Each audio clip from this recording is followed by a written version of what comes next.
Nous reprenons avec la formation BUT informatique et je suis en très bonne compagnie puisque je suis accompagnée de la responsable de département, Madame Ricci, bonjour. Bonjour. Et de deux étudiants, donc nous avons Florian Cuny qui est en première année d'info, bonjour, et Émilie Glacher qui est en deuxième année. Bonjour. Alors nous allons commencer cet entretien avec tout d'abord la question de ce grand changement du DUT vers le BUT. Alors, quelles sont les nouveautés pour ce département informatique? Vous allez tout nous expliquer. Oui, bien sûr, avec plaisir. Donc, là, les deux étudiants qui sont en plateau actuellement avec nous, pour le moment, sont encore en DUT informatique. Donc, ils vont sortir diplômés d'un bac+2. Pour le BUT, il s'agit d'un bachelor universitaire de technologie. Et donc, c'est un bac+3 et on sort avec le grade de licence. Donc ça, c'est vraiment le changement fondamental du passage au DUT vers le BUT. Voilà. Donc c'est un diplôme qui donne le grade de licence. Donc on est parti pour 3 ans de formation après le bac. Donc une fois qu'on s'inscrit post-bac à un BUT, on sait que c'est pour 3 ans. On sait que c'est pour 3 ans. Alors la petite subtilité, c'est qu'on peut quand même, au bout des 2 ans, sortir avec le DUT. Donc le DUT n'est pas définitivement mort, hein, il reste vivant, voilà, quelque part au milieu, en tout cas aux 2/3 de la formation. Et donc si on a des velléités après le bac+2, c'est toujours possible d'être diplômé de DUT et de partir. Ce n'est pas la vocation initiale, mais le DUT n'est pas mort. La vocation initiale, c'est quand même de sortir avec un grade de licence. Voilà. D'accord, merci. Alors rentrons dans le vif du sujet. Pour votre formation informatique, alors je m'adresse à vous, ça pourrait être complété après par les étudiants. Quelles sont les compétences, quels sont les différents modules? Je rentre en DUT informatique, qu'est-ce que je sais faire, qu'est-ce qu'on m'apprend à faire?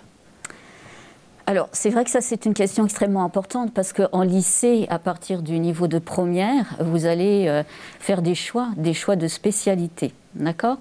Donc, vous avez 3 spécialités à choisir en première et il vous en restera 2 en terminale. Il faudra en laisser une de côté. Alors, il faut savoir que pour rentrer en BUT, et quel que soit le BUT, hein, pas forcément spécialement en informatique, il faut quand même choisir les bonnes spécialités au lycée. D'accord? Donc pour nous, les spécialités en informatique qui sont recommandées, ça reste principalement les mathématiques. Donc il faudra quand même arriver en terminale avec la spécialité informatique. Et une autre spécialité qui est, ma foi, chaudement recommandée, c'est la spécialité NSI. Mais tous les dossiers sont étudiés. Hein. Si l'étudiant, enfin plutôt si l'élève en terminale fait une spécialité maths SI, c'est tout à fait envisageable. En tout cas, on conseille vivement aux lycéens de ne pas abandonner les mathématiques en terminale s'ils veulent faire un BUT informatique. Voilà. D'accord. Donc ça, c'est pour le profil favorable lors des choix d'options. Oui. Mais alors, quels sont les modules du DUT une fois qu'on est admis à cette formation à l'IUT de Saint-Dié? Alors, l'IUT de Saint-Dié va proposer ce qu'on appelle une coloration locale. Alors, ce qu'il faut bien dire aux élèves ou aux personnes là, qui regardent le streaming, c'est qu'en fait, on va avoir un programme national. C'est-à-dire que ce qui sera fait ici à l'IUT de Saint-Dié sera fait de la même façon pour tous les BUT informatiques en France. Hein. Voilà. Donc, quand on rentre en BUT informatique, on va développer 6 compétences. D'accord? Donc, je le reprends, si vous voulez bien. Donc, on va apprendre à réaliser des développements. Donc, ça peut être évidemment des développements d'applications. Ça, c'est la première compétence qu'on va développer en BUT. On va aussi optimiser des applications informatiques. Donc, ça, c'est la deuxième compétence qu'on va proposer. Administrer également des systèmes informatiques. Donc, ça, c'est la 3e compétence. Gérer des données de l'information, conduire des projets. Ce qui est peut-être nouveau par rapport au DUT, c'est que dans la compétence 5 et dans la compétence 6, on va mettre l'accent sur ce qu'on appelle le management de projets informatiques. Voilà. Donc ensuite, il faut regarder si dans tel ou tel IUT, nous, je sais qu'on va pas forcément pousser à ce niveau-là expert, parce qu'il y a un niveau 1 qui est le niveau, quand on arrive, tous les étudiants vont faire ce niveau 1. Ensuite, le niveau 2, avec des colorations locales. Alors, si on parle de la coloration locale, nous, on a des compétences en imagerie 3D. Donc on va proposer ça peut-être en décalage par rapport aux autres IUT. Voilà. Mais ce qu'il faut savoir, c'est que le BUT informatique, c'est un programme national qui est en train de se construire à l'heure actuelle. Et donc les compétences qui vont être développées ici à l'IUT de Saint-Dié, ça va être les compétences qui vont être développées dans tous les autres IUT. Après, ce qu'il faut regarder, ce sont les parcours. Les parcours, en fait, que les IUT vont proposer. Donc ici, à l'IUT de Saint-Dié, nous aurons 3 parcours à proposer aux élèves. Donc ces parcours apparaissent sur Parcoursup. Donc quand les élèves vont sur Parcoursup, ils apparaissent, ils sont affichés et donc ils savent très précisément quel type de parcours en fait on va développer. Voilà. Donc on peut dire que la coloration particulière de Saint-Dié, c'est la 3D, l'imagerie 3D. C'est l'imagerie 3D et puis ensuite on va aussi proposer quelque chose en rapport avec le développement durable, c'est-à-dire qu'on va on va essayer de travailler sur l'économie numérique et comment on peut développer des systèmes qui vont permettre en fait d'alléger, on va dire, l'empreinte carbone. Voilà, ça va être ces 2 axes-là en fait de travail. Hein. Voilà. D'accord. Alors pour compléter sur les compétences, Florian, peut-être comment tu as vécu ces premiers cours, premiers modules, qu'est-ce que tu as appris, quelles sont les compétences mises en avant? Alors je ne suis peut-être pas la personne la plus adaptée pour répondre à cette question, parce que j'ai eu un parcours assez atypique avant. Mais en termes de compétences, ce qui est surtout attendu et ce qui a été développé en début d'année, ça a été vraiment une introduction à la façon de réfléchir pour pouvoir résoudre un problème de manière informatique. Il y a une méthode de réflexion qui est un peu particulière, il faut y réfléchir, il faut penser avant de mettre les mains directement sur le clavier. Et c'est déjà cette idée-là qui a été apportée. Il y a aussi un autre élément qui est l'introduction à plein de domaines de l'informatique.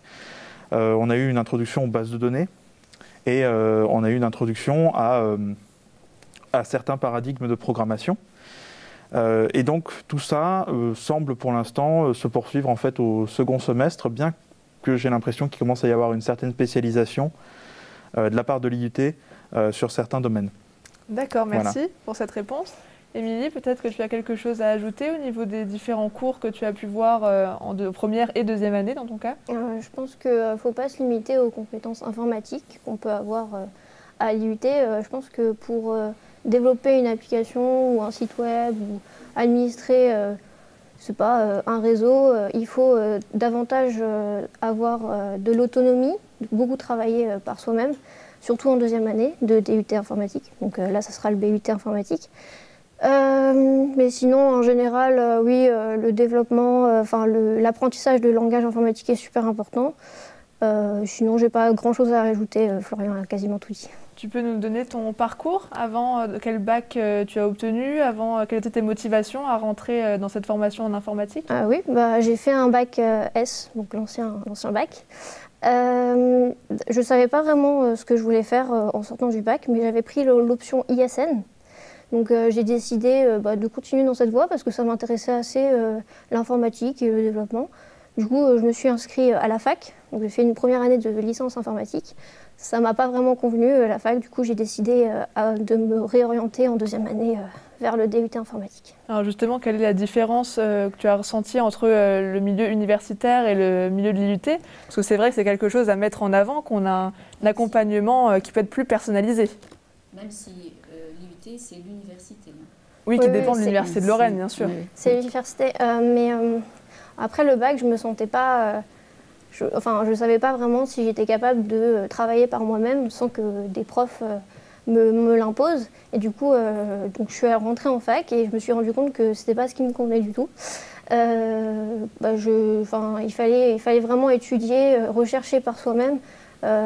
Souvent, les cours n'étaient pas du tout... n'étaient pas assez précis.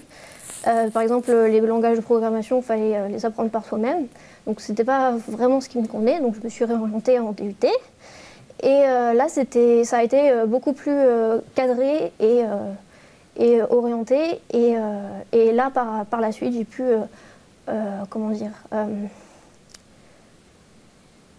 développer mon autonomie par moi-même. Tu t'es plus épanouie dans ce milieu de l'IUT. C'est ça. Et toi, Florian, quel parcours tu as eu avant de rentrer? Alors moi, justement, c'est un peu particulier. J'ai eu d'abord un bac S, SI. Alors SI qui correspond SI, c'était une particularité du lycée où j'étais, c'est qu'en général, le bac S, c'est un bac S SVT. Donc c'était un bac S avec la composante donc, maths, physique et SVT. Et moi, j'ai passé un bac S en composante maths, physique et sciences de l'ingénieur, en équivalent du nouveau système. Ce qui s'est passé, c'est que ce bac, je l'ai passé en 2019, il y a presque 2 ans. Et ensuite, après avoir quitté le bac, je suis allé en prépa mathématiques, en première année de MPSI. Il y a eu, bien entendu, la crise du coronavirus, il y a eu plein d'autres problèmes, donc j'ai dû me réorienter. Et donc, j'ai décidé de me réorienter en programmation, puisque la programmation, c'est quelque chose que je fais depuis presque mes 14 ans. Et c'est un domaine qui m'a beaucoup intéressé pendant assez longtemps. Et puis, quitte à avoir échoué en prépa mathématiques, autant retourner vers quelque chose qui est peut-être plus confortable de par mes affinités. Et donc, je me suis retrouvé sur Parcoursup en procédure complémentaire à trouver des places dans des IUT et j'ai pris la décision de ne demander que l'IUT de Saint-Dié. Et j'ai été accepté à l'IUT de Saint-Dié à partir de là. D'accord. Ok, donc on voit 2 parcours assez différents et pourtant vous êtes tous les 2 épanouis maintenant en informatique, donc c'est une bonne nouvelle. Alors maintenant j'ai une question pour la responsable de département. Donc on a parlé des profils. Vous, du côté corps enseignant, du côté recrutement, quel profil vous attendez? Autant des qualités humaines que scolaires, hein, j'entends. Oui, c'est ça. Donc vous faites bien d'insister sur les qualités humaines, parce que c'est vrai que là, vous avez vu déjà les profils. C'est un profil scientifique. Il faut vraiment avoir l'esprit scientifique, avoir l'esprit logique pour pouvoir entrer, je ne dis pas facilement, mais quand même avec le bagage nécessaire en BUT informatique. Voilà, vous voulez peut-être répéter la deuxième partie de votre question? Oui, comment ça se passe pour candidater? Quel profil vous recherchez? Puis juste avant, on a eu des chiffres. Combien de candidatures vous avez pour combien de places, par exemple? Alors les candidatures, en fait, c'est assez fluctuant. L'année dernière, on a eu presque 1000 candidatures, donc on est arrivé à 951 candidatures. Et donc on a 52 places ici en informatique. Bon, on arrive un petit peu à monter jusqu'à 56, mais disons qu'on a des salles de travaux pratiques et dans notre recrutement, on ne peut pas dépasser un certain nombre parce que sinon on ne rentre plus dans les salles informatiques. D'accord. Alors maintenant, une question sur l'harmonisation. À l'IUT, on peut parfois avoir des parcours différents avec des bagages hétérogènes. Est-ce que, par exemple, Émilie, vous avez eu un tutorat ou est-ce qu'il y a une harmonisation si un étudiant a des lacunes en maths ou dans une autre matière? Est-ce que c'est possible de rattraper le retard? Oui, il y a du tutorat en première année pour les élèves de première année, fait par les élèves de deuxième année. Donc ils sont là pour les aider, généralement pour les aider à faire leurs devoirs et autre chose, et à développer leurs lacunes, à améliorer leurs lacunes en programmation, etc. Donc oui, on ne va pas les laisser tomber. Et puis les profs généralement sont là pour expliquer et s'il y a des questions, il ne faut pas hésiter, vraiment. Donc il y a un vrai encadrement, ça c'est ce qu'on ressent. L'étudiant n'est jamais seul et puis il y a aussi des projets. Donc on parle de mise en situation maintenant pour les BUT. Donc quelle place vont-elles prendre au fil de l'année et qu'est-ce que ça, à proprement parler, les mises en situation? Alors les mises en situation, c'est ce qu'on appelle les SAE. Donc c'est un acronyme qui signifie situation d'apprentissage et d'évaluation. Donc les étudiants vont avoir un certain nombre d'heures à partir de la première année et en fait ces mises en situation vont aller crescendo jusqu'à la 3e année. Donc là, on va avoir des heures de cours. En fait, il va y avoir 50% de théorie et 50% de mise en situation. Donc en fait, on va continuer à avoir de la théorie, mais ces fameuses tâches que l'on va développer, ces fameuses mises en situation, vont prendre de plus en plus de place jusqu'à la 3e année. Donc on va avoir ce qu'on appelle une mise en situation par compétence. Vous avez posé la question tout à l'heure de ces compétences qu'on va développer en BUT informatique. Donc on va avoir en première année une mise en situation par compétence. En deuxième année, nous allons avoir des mises en situation transversales. hein, c'est-à-dire qu'on va apprendre 3 compétences par exemple, et on va vérifier grâce à ces SAE que la compétence est bien acquise par l'étudiant. Et en 3e année, ce qu'on appelle le niveau expert, on va avoir pratiquement un nombre de cours extrêmement réduit avec une grosse majoration des mises en situation. Donc en fait, on va proposer des cours aux étudiants, comme on le fait à l'heure actuelle. Donc les étudiants viennent de parler là de projets. Bon, on est déjà un petit peu dans cet esprit-là, c'est-à-dire que les projets tutorés tels qu'on les fait à l'heure actuelle, c'est déjà d'essayer de voir quelles sont les compétences que l'on a acquises. Et les étudiants sont évalués là-dessus. Donc vous avez des projets qui durent 3 mois. En général, ça dure sur le semestre. Voilà. Donc l'esprit de ces projets, ils ne sont pas complètement abandonnés. L'esprit reste quand même dans le BUT. Mais il faut savoir que, en fait, ça va représenter une part beaucoup plus importante que ça ne l'est à l'heure actuelle. Voilà. D'accord. Alors maintenant, on sait quelles compétences on développe au sein du BUT informatique. On sait qu'on s'y sent bien parce qu'on a une harmonisation, un tutorat et un encadrement personnalisé. Maintenant, j'aimerais avoir des projets concrets. Vous, en tant qu'étudiant, vous avez pu mener des applications web ou des choses concrètes que vous avez fait au fil de vos projets. Alors, au premier semestre, on nous demande de créer un site web. D'accord. Donc, Florian l'a fait au premier semestre, donc voilà. Au deuxième semestre, on ne développe pas vraiment quelque chose. On se focalise surtout sur la gestion la gestion de projet. Donc, on met en place un cahier des charges, etc. Il y a beaucoup de choses à faire. Donc, ça nous prépare au S3. Au S3, là, on fait les deux. C'est-à-dire qu'on développe un projet et on fait tout ce qui est gestion de projet. Donc, cahier des charges, etc. Donc, au S3, personnellement, avec mon équipe, on a développé un site d'administration de club de voile. Après, il y a eu d'autres choses. Il y a eu une application pour tracer les courses à pied. Il y a eu plein de choses, vraiment. Les puçages des arbres, enfin voilà, c'est divers. Au S4, on fait un mini-projet. C'est un projet individuel, donc pas en groupe. Ça, c'est libre de choix, chacun choisit ce qu'il veut. Et après, il y a le stage au S4, donc on est bien occupé. D'accord. Un mot peut-être pour compléter ces projets? Alors personnellement, le projet de premier semestre, il a été fait. Effectivement, c'est un travail individuel de réalisation de site web, puisqu'on a en tout début d'année vraiment une introduction au langage, pas de programmation, mais de langage de réalisation de sites internet les plus simples, HTML, CSS, pour ceux que ça intéresse, pour celles et ceux que ça intéresse. Il y a ensuite, au second semestre, c'est effectivement un projet qui s'intéresse beaucoup plus à la mise en situation de gestion de projet. L'informatique, c'est un domaine qui, de plus en plus, s'éloigne d'un travail individuel et s'inscrit de plus en plus dans des équipes transversales. Et c'est des compétences qu'on acquiert déjà en cours, qui nous ont été introduites en cours en début d'année et qui nous sont transmises actuellement. Et l'idée de ce projet de deuxième semestre, dans son état actuel, c'est de nous c'est de nous inviter à appliquer ces connaissances pour gérer une équipe de 7 personnes à 8 personnes, pour également apprendre à restituer des connaissances. C'est une approche qui est assez similaire au TPE. Alors je ne sais pas si les élèves candidats ont eu à faire un TPE parce que je n'ai pas connaissance des réformes, mais globalement on reste sur ce travail de recherche documentaire, de gestion d'équipe, de gestion de projet. Il faut respecter des deadlines, c'est tout un ensemble, c'est une grosse mise en situation sur une période de 4 mois à peu près, au deuxième semestre. D'accord. Donc ce que vient de dire Florian, c'est très intéressant, ça rejoint la question que vous posiez tout à l'heure, c'est les qualités humaines, les fameuses qualités humaines dont vous parliez tout à l'heure.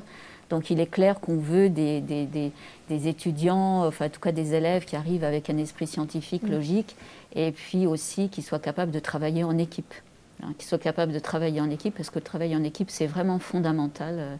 En tout cas, dans l'esprit déjà du DUT et dans le futur BUT, mais aussi dans notre esprit à nous, ici à l'IUT de Saint-Dié, où on a des petits effectifs, qui ne sont pas comparables, par exemple, à des gros IUT. Et justement, on profite d'avoir ces petits effectifs pour proposer en fait aux étudiants un encadrement vraiment voilà, très serré, très rapproché. Et puis effectivement, on essaye d'apprendre aux futurs informaticiens que nous ne sommes pas une île et qu'on travaille dans une entreprise et qu'il faut travailler, partager des compétences en fait en équipe, quoi. Donc ça fait partie effectivement, conduite de projet, ça fait partie des compétences qu'on va également développer dans le futur BUT. Justement, je rebondis là-dessus. Quels sont les débouchés finalement? Quel métier ils sont larges. on peut, parce que j'imagine tout le monde se dit, je vais en informatique, je peux être informaticien. Très bien, mais j'imagine qu'il n'y a pas que ça. Personnellement, je me dis, je vais en informatique, je ne sais pas ce que je vais faire à la sortie. Puisqu'en fait, l'un des grands problèmes de l'informatique, et avec la formule actuelle du DUT, c'est qu'on en ressort avec un DUT informatique qui donne accès à énormément de débouchés. On peut soit partir directement en entreprise, et là, notre spécialisation va être acquise par l'expérience au fur et à mesure des années. Ou alors, on peut partir en licence professionnelle. On en parlera, je crois que vous en parlerez cet après-midi. Tout à fait. Il y a des licences professionnelles informatiques qui viennent compléter ici à Saint-Dié les compétences acquises. Et puis, il y a déjà la spécialisation que nous, on a en OS4 au 4e semestre, qui va inciter soit à aller vers le web et le mobile, soit vers l'imagerie numérique. Et enfin, du coup, ça invite à aller soit dans des écoles d'ingénieurs qui sont spécialisées vers l'imagerie, qui sont spécialisées vers les applications web, ou des licences aussi qui sont comme ça. Et un développeur informatique qui est spécialisé dans le web, le mobile, ou qui est spécialisé dans l'imagerie numérique, ou qui est spécialisé dans la cybersécurité. Ce sont des compétences qui sont très pointues et c'est un développeur qui ne va pas du coup pouvoir forcément être bon dans les autres domaines. Donc lorsqu'on sort d'un DUT informatique ou d'un BUT informatique, il y a énormément de débouchés qui sont possibles dans beaucoup de domaines et ça reste un autre grand choix à faire à la fin de la formation. D'accord. Merci. Par exemple, Émilie, quelles sont tes aspirations pour le futur ? Quel est ton projet? Je ne sais pas trop. je pense m'inscrire en école d'ingénieur et demander des licences professionnelles. Je dirais que le réseau et les bases de données m'intéressent. Donc franchement, c'est à voir. D'accord. Pour la suite. Voilà. Et dans ton cas, Florian, il y a un projet précis pour la suite? C'est bien ça le problème. C'est bien ça le problème. En réalité, il y a beaucoup de domaines qui m'intéressent. Il y a le domaine de la cybersécurité. Il y a le domaine de l'imagerie numérique que je commence un peu à découvrir avec l'IUT de Saint-Dié et auquel je ne m'attendais pas spécialement à être intéressé.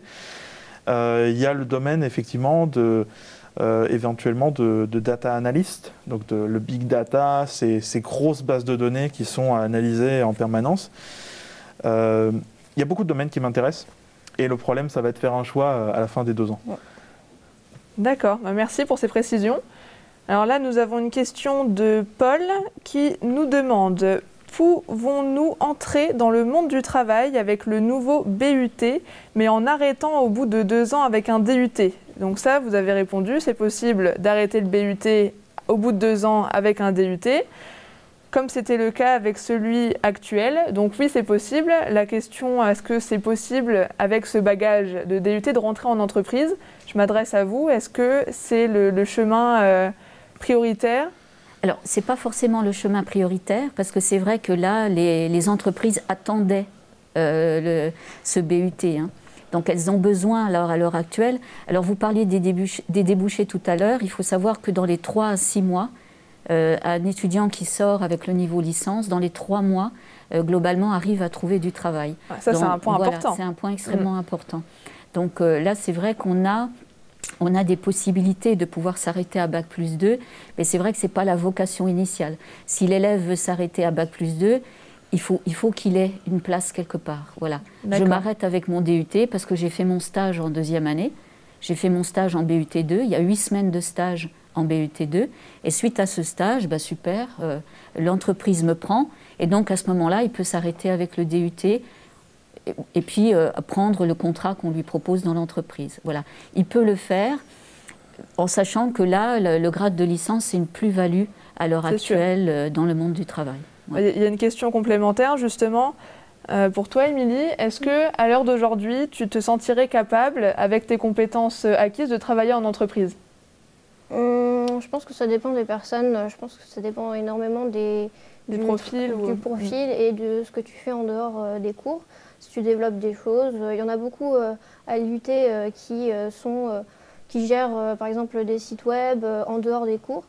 Et je pense que ça dépend parce que si tu te présentes à une entreprise et que tu as déjà eu un bagage personnel où tu as déjà expérimenté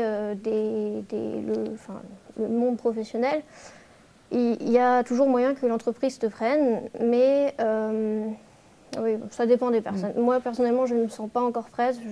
J'ai besoin encore d'en apprendre davantage et de découvrir le monde professionnel informatique. En général, en France, il y a cette valeur, à la sortie de la formation académique, il y a cette valeur qui est vraiment donnée au diplôme universitaire, en fait. Il y a une recherche, une grande recherche. Je fais de la veille, en fait, pour savoir dans quel domaine je pourrais travailler après. Et il y a vraiment une grande recherche pour des diplômes qui justifient d'un bac plus 5, d'un niveau équivalent au bac plus 5. On est beaucoup sur, de la demande d'un master en informatique ou relatif, ou lié, ou alors un diplôme d'ingénieur, tout ce qui est équivalent à un bac plus 5. C'est vraiment quelque chose à l'entrée du domaine informatique qui est en fait un peu le maillon de base. Cela n'empêche pas, bien entendu, comme on l'a vu là, de pouvoir rentrer dans une entreprise à la sortie du DUT en bac plus 2 ou en bac plus 3, parce que le grand avantage de l'informatique, c'est que c'est un domaine qui est en manque énorme de main-d'œuvre. Les entreprises sont quasiment à flux tendu. En France, on a tendance à produire moins de spécialistes en informatique que ce que les entreprises ont besoin pour remplir leurs besoins d'embauche. Donc c'est un bon point, ça. C'est un bon point parce que c'est ça qui est le moteur du fait qu'en sortie de DUT ou en sortie de formation informatique, on est quasiment embauché tout de suite. D'accord. C'est important de rassurer nos internautes par rapport à ça. Donc on arrive bientôt au terme de cet entretien, mais nous avons une dernière question avant ça, de Sinwan qui nous demande: la spécialité numérique sciences de l'informatique est-elle déterminante dans la sélection des dossiers sur Parcoursup, voire dossiers valorisés ou prioritaires? Je m'adresse à vous. Alors oui, on revient effectivement à ces spécialités. Elle est en tout cas fortement appréciée. Voilà, c'est ce que je peux dire. Après, si vous faites NSI Maths, globalement, c'est le profil idéal. Donc Sinwan, vous avez toutes vos chances pour rejoindre les promotions à venir. Si vous avez d'autres questions, n'hésitez pas. Est-ce que vous avez quelque chose à ajouter à propos de votre formation ? J'aurais tendance à dire, juste à compléter, c'est parce que ce n'est pas l'image forcément qu'on en pense de cette formation. Cette formation, lorsqu'on arrive dedans, on s'attend à faire de l'informatique. Et c'est normal, c'est dans le nom. Mais il faut aussi savoir que, et on en a parlé, on en a un peu révélé le contour avec le projet tutoré, etc. Ce n'est pas une formation qui se concentre uniquement sur ça. Certes, il faut être bon en informatique, on va être bon en informatique en sortant de la formation, mais il y a également ce besoin d'apprendre à être bon en entreprise. Et donc, on a des matières qui sont complémentaires et qui sont là pour nous apprendre le monde économique, à comprendre le monde économique et à comprendre le monde en entreprise, et également à comprendre, être capable de communiquer. Et il y a aussi, également comme matière, il y a bien entendu les mathématiques qui apportent un bagage supplémentaire pour comprendre un peu le fonctionnement de l'informatique. Donc voilà, c'est des matières complémentaires. Merci beaucoup, j'espère qu'on a répondu à toutes les questions de nos internautes. La matinée se poursuivra à 11 h avec le grand entretien du BUT MMI, métier du multimédia et de l'Internet. Je vous attends nombreux et merci à tous. À tout de suite. Au revoir. Au revoir, merci. Au revoir. Merci.